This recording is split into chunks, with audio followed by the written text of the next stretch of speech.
Hello everyone, Krishna classes में आप सभी का हार्दिक स्वागत है। आज मैं आपको फिर से एक राजा की कहानी सुनाने जा रही हूँ। क्या आप बता सकते हैं कि मैं आज कौन से राजा की कहानी सुनाऊंगी? चलिए एक हिंट देती हूँ। ये राजा इतिहास में गाय को बचाने के लिए अपने शरीर तक की बलि दे देने के लिए प्रसिद्ध हैं। बिल्कुल ठीक पहचाना आप सभी ने। आज हम रघुवंश के सम्राट दिलीप की कहानी सुनने जा रहे हैं। चक्रवर्ती राजा दिलीप को एक बार उनके कुलगुरु महर्षि वशिष्ठ ने आदेश दिया कि कुछ समय हमारे आश्रम में रहो और मेरी कामधेनु नंदिनी की सेवा करो। महाराज ने गुरु की आज्ञा मान ली। महारानी सुदक्षिणा प्रातःकाल नंदिनी की पूजा करती, आरती उतारकर नंदिनी को पति के संरक्षण में वन में चरने के लिए भेजती। सम्राट दिन भर छाया की भांति नंदिनी के साथ साथ रहते और बराबर उसका ध्यान रखते।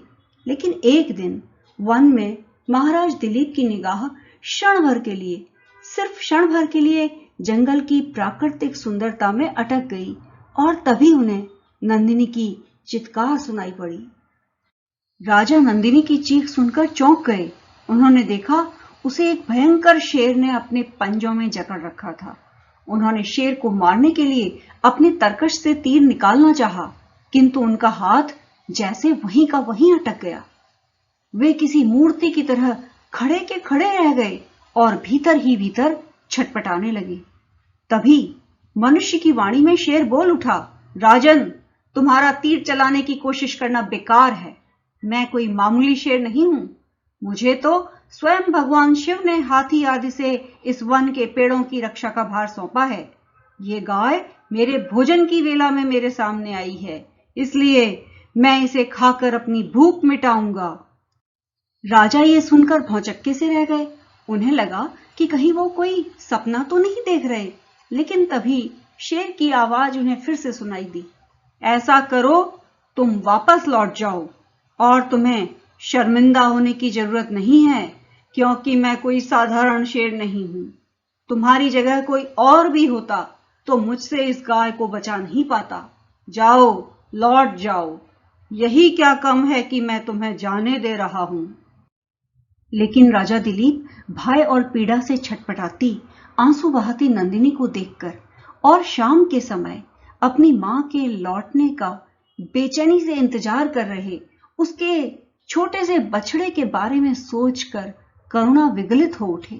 नंदिनी का जीवन उन्हें अपने जीवन से कहीं ज्यादा मूल्यवान जान पड़ा और उन्होंने शेर से कहा कि वो उनको खाकर अपनी भूख मिटा ले, लेकिन नंदिनी को छोड़ दे।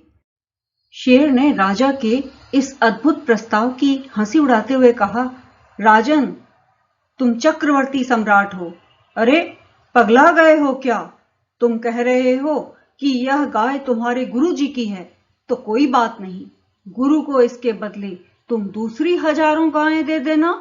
अरे, अभी तुम जवान हो, सिर्फ एक गाय के लिए अपनी जान क्यों गंवाना चाहते हो? सोचो, और अगर तुम इस एक गाय के बदले अपनी जान दे भी दोगे तो उससे क्या होगा? सिर्फ इसी की तो जान बचा पाओगे, और अगर जिंदा रहे तो ना जाने कितने प्राणियों की रक्षा कर पाओगे। जाओ, लौट जाओ। शेर की यह बात सुनकर राजा ने उसके पंजों में जकड़ी डरी सहमी नंदिनी को देखा, जो राजा की तरफ देखकर उससे प्राण बचाने की प्रार्थना कर रही थी। महाराज सोच विचार में पड़ गए। फिर बोले, सुनो शेर, मैं इस बेचारी गाय को, जिसकी रक्षा का भार मुझ पर ही था, यूं मरने नहीं दे सकता। तुम्हें अपना पेट भरना है तो तुम मुझे खा लो। शरीर तो आखिर एक दिन वैसे भी मरेगा, नष्ट होगा, लेकिन यश बना रहना चाहिए। वैसे भी एक क्षत्रिय होने के नाते मेरा यह कर्तव्य है कि मैं शरणागतों की, कमजोरों और निरीह प्राणियों की रक्षा करूं। शेर ने कहा, तो फिर ठीक है, मुझे तो पेट भरने से मतलब है। गाय को खाऊं, चाहे तुम्हें क्या फर्क पड़ता है? चलो, मरने के लिए तैयार हो जाओ।